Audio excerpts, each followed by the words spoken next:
Welcome back to Co-op Radio 102.7 FM, CFRO. This is the Monday Brown Bagger. The date is February 9th, 2009. Our second guest is Sakura Saunders, who is the editor for the website protestbarrick.net and has written numerous articles for the Corp Watch. Hello? Hello. Thanks very much for having me. Well, thank you very much for coming on. I hope I enunciated your first name properly. It's a very unique name. Oh, thanks. Yeah, no, you did great. And the first question I have for you, in the past we did an interview with Larson from the Western Shoshone Nation, and they put out an article, the Defense Committee for the Western Shoshone Nation put out an article which talked about the transnational corporations coming out of Canada and how these mining corporations like Barrick Gold and others are not adhering to international law, and the Canadian government will not enforce the international law. I noticed that you were talking a little bit about that. Could you tell us more about that? Well, sure. Right now, there are actually no laws in Canada that protect human rights, including the rights of indigenous people or labor rights, for their corporations operating abroad. Basically, the laws are really old and they haven't caught up with globalization yet, and the powers that be don't necessarily want them to catch up. So, no, for corporations operating abroad, Canada does not even have, the laws in place to hold them in line to any standards. And also in Papua New Guinea, the Barrick Gold security guard, one of their security guards, shot and killed a teenager. And I read this on the website, the Lake Kowal website. I read it on one of their lakes. Did you hear a little bit about that? And could you tell our listening audience a little bit about that? Yes. Well, there's been human rights charges happening at the Porgera mine in Papua New Guinea for years now, even before Barrick owned the mine when it was Placer Dome. Placer Dome actually admitted to, I believe, 7 of the deaths, of the killings. And basically what happens is there's this mine there, and it's built, and it's right in the middle of where there's all these local inhabitants, and the people are just pushed literally to the margins of the mine. And the people there are traditional alluvial miners, which is basically panning for gold. And now that the mine is there, they say they have all the mining rights, and they're calling these alluvial miners illegal. And they shoot them for so-called trespassing on the mine site, even though there's many walkways and, the mine is very much right in the middle of where they're at. And it's a huge problem. It's a huge problem with getting the word out as well. We had pictures of the autopsy.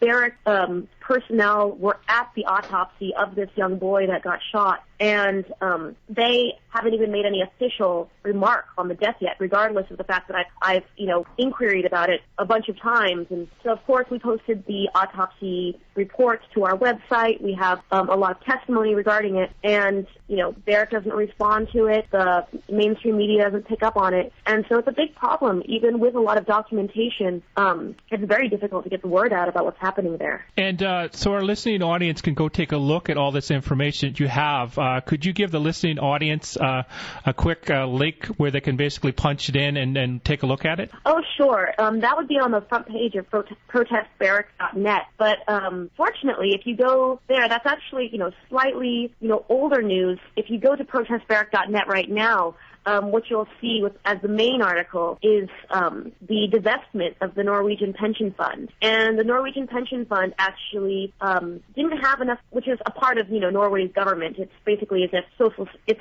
Norway's social security. They looked at the Porgera mine, which is where these killings have been happening, and while they weren't there when a killing happened, so they didn't directly witness it themselves, they were able to comment on the riverine tailings disposal, which they practice in Papua New Guinea. So basically what they're doing there, Barrick is dumping the mine waste directly into the rivers, and Barrick says that they comply with Papua New Guinea laws, but that's just because Papua New Guinea laws are so lax. And in fact, there's only one compliance point for measuring mine waste, and it's 165 kilometers downstream from the river, or from the mine. And how much waste are we talking about? How many tons? Because it said in the article here, you were saying 79 tons of waste for every ounce of gold extract. So how much waste are we talking about being dumped in the rivers? Okay, well that's 79 tons of waste per ounce of gold. That is an average throughout the entire gold mining industry. So, that is totally absurd, and that's something that was calculated by the No Dirty Gold campaign of Oxfam and Earthworks. For the particular gold, for the particular Porgera mine, I don't have figures in terms of what the overall waste is, because that includes stuff like waste rock, which they don't include. But let's see, I can look it up on Barrick's website right now. They'll actually give you the whole the grams per ore ratio. Yeah. So for the Porgera mine, it's about 0.104 ounces per ton. So about a tenth of an ounce per ton is their proven and probable reserve, and that's just for the ore body. And let me remind you that ore bodies that you find gold in, you also find a lot of other nasty stuff like sulfides and heavy metals and things like that. So per ton of that very nasty ore, you're going to get about a tenth of an ounce of gold. Yeah, because also I'm from the northern tip of Vancouver Island, a small town called Port Hardy. We had Utah Mines up there.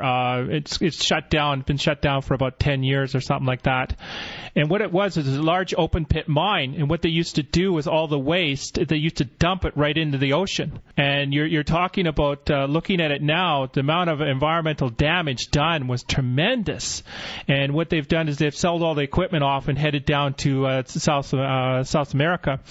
And the question I have for you, I have my tech in the studio with me right now, Hakeem. Hakeem came back from El Salvador. He went over there and he was monitoring the election down in El Salvador.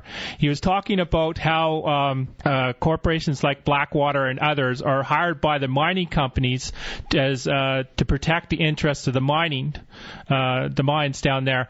And the question I have for you, and I also have Hakeem comment too, what gives these foreign corporations a right to step within other countries and then basically, what they've done is they've stolen the rights, all this stuff from the people, and the few rich people are benefiting while the poor are being sacrificed. Have you heard anything about what's happening down in South America at this time? Well, yes, there's tons of mining conflicts happening all over Latin America, South America, Central America. There are instances of mine security being not so much Blackwater. Blackwater is a fairly new one, but most of the other mercenary companies you'll find actually had their roots in guarding extractive industries such as oil and mining. In some places, such as Peru, the mining company, like Barrick, is actually able to hire the police. So the police, in their off-duty, are going to be working as security for the mining corporation. Another example of this, but with the military, is in Indonesia, where Freeport-McMoRan was found to have made payments to the tune of $20 million over 5 years directly to the Indonesian military, not through any government intermediary. And so this creates an extreme conflict of interest when you have a mining corporation that basically has its own army, and sometimes it has the army with an additional mandate, an army that also works for the state or also works for, that local area. And so it can be very dangerous, and there's conflicts of interest arise, obviously, when people get shot.